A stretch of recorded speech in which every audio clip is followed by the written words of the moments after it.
Hey, well, tēnā koutou katoa, welcome to this week's video, and we are coming to you live, well not live, recorded from Avisha's house up in Karori, and we've got Tim here.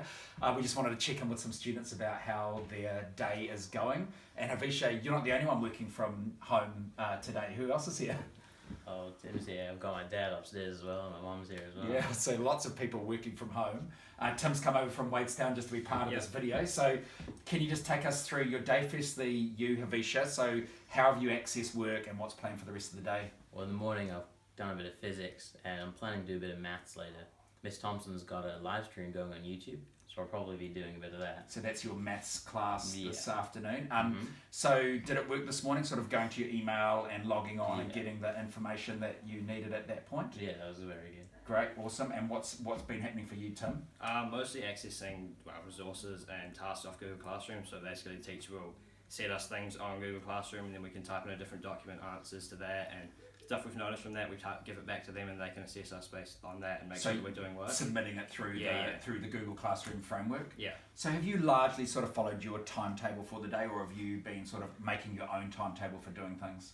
It's mostly making my own timetable, if I'm honest. Like, we didn't even have maths today, but Miss Thompson's really keen for us to do maths, so get an extra lesson. But as long as I figure as long as I'm doing everything that the teachers have said and getting through everything that we need to for today, I think that should be fine. So not really following the exact timetable that I've got, but making sure that I've got everything done. Covering off awesome work. We hope everyone out there is doing the same, showing the same amount of discipline and drive around this. So this live stream that you've got for maths, will that be at lunchtime, or what has there been a time set aside for that? Yeah, I think it's at 2:30. So Miss Thompson's doing live streams pretty much all day, I think, for different classes, and she's going to be doing a live stream for us at 2:30. I'm pretty sure. You were saying just before we started, Tim, that's not a huge step for your class because you've been doing heaps of stuff using video as a tool. It's just that actual real-time element of it that's new. Yeah. So Miss Thompson has for quite some time been making YouTube videos to help us extend ourselves and back up the stuff that we learn in class. So it basically helps us learn stuff over again and learn new content that we don't have time for in class. So it's just adding that live element that we can tune in, comment on her live video that she's doing at the time, and we can watch it again if we want to, like a normal YouTube video. So it's really good, really. What we're really hoping that this is a trial and we're not going to have to use it for a long period of time. What if we do?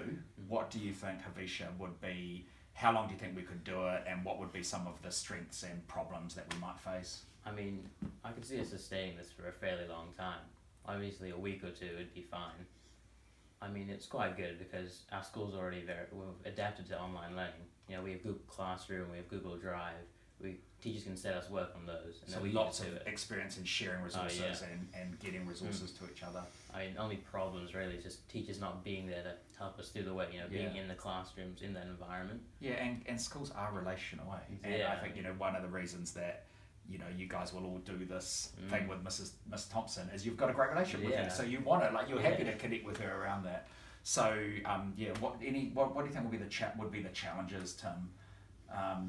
Of sustaining this as a school community? I think it's the work ethic of the students has to step up a little bit because you're not directly being we're not being forced to do it particularly. Like, you're getting set stuff on Google Classroom, you don't have a teacher there to motivate you to do it. So I think a lot of it is the work ethic of the students stepping up, so they know that they have to do this and they're going to do it, and they have to set out a plan and be able to do it. Yeah, and I think the other thing that for me is that potentially we're all feeling under a bit of pressure, stress, generally, teachers as well as students.